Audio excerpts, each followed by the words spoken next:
இங்கே பல பேருக்கு இருக்கிற ஒரே சந்தேகம், நான் யூஸ் பண்ணுற பொருளை தான் பக்கத்து வீட்டில் இருக்கிறவங்களும் யூஸ் பண்ணுறாங்க. அவங்களுக்கு மட்டும் கரண்ட் பில் கம்மியாக வருது, எனக்கு ஏன் அதிகமாக வருதுன்னு சொல்லிட்டு தான் எனக்கு ஃபோன் பண்ணுறவங்க நிறைய பேர் கேட்குறாங்க. அதை பற்றி இந்த வீடியோவில் விரிவாக பார்க்கலாம் வாங்க. அதுக்கு முன்னாடி நம்மளை சப்ஸ்கிரைப் பண்ணாதவங்க சப்ஸ்கிரைப் பண்ணி வச்சுக்கோங்க. எதனா டவுட்னா கமெண்ட் பண்ணுங்கள். நெக்ஸ்ட் வீடியோ அதை பற்றி கூட போடலாம். அப்புறம் அந்த மாதிரி கேட்டவங்க ஒரு வீட்டுக்கு தான் நம்ம இப்போ போயிருக்கோம். கோயம்பேடு பக்கத்தில் ஒரு வீட்டுக்கு போயிருந்தோம். நம்ம வீடியோ பார்த்துட்டு கூப்பிட்டாங்கன்னு சொல்லிட்டு. அதாவது பக்கத்து வீட்டில் அவங்களுக்கு என்ன டவுட்னா, பக்கத்து வீட்டில் ஒரு நாள் ஃபுல்லாக ஏசி போடுறாங்க. அதனால் அவங்களுக்கு கரண்ட் பில் வந்து 2000 3000 அப்படி தான் வருது.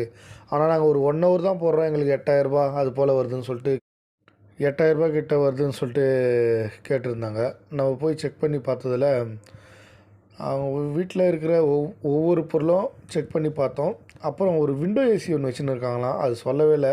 அப்புறம் கடைசியாக சொன்னாங்க, அந்த விண்டோ ஏசியை போட சொன்னால் கிட்டத்தட்ட ஒரு 18 ஆம்ப்ஸ் கிட்டே எடுக்குது அந்த விண்டோ ஏசி.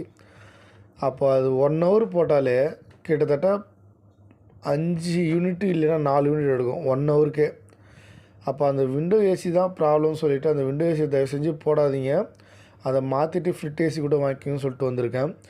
இதை தான் நம்ம 1 பை 1 ஒவ்வொரு வீட்டுக்கும் போக சொல்ல செக் பண்ணுறோம். உங்கள் வீட்லேயும் எதனா கரண்ட் பில் அதிகமாக இருந்துச்சுன்னா நம்ம நம்பர் ஸ்க்ரீனில் வரும், கால் பண்ணுங்கள். நன்றி, வணக்கம்.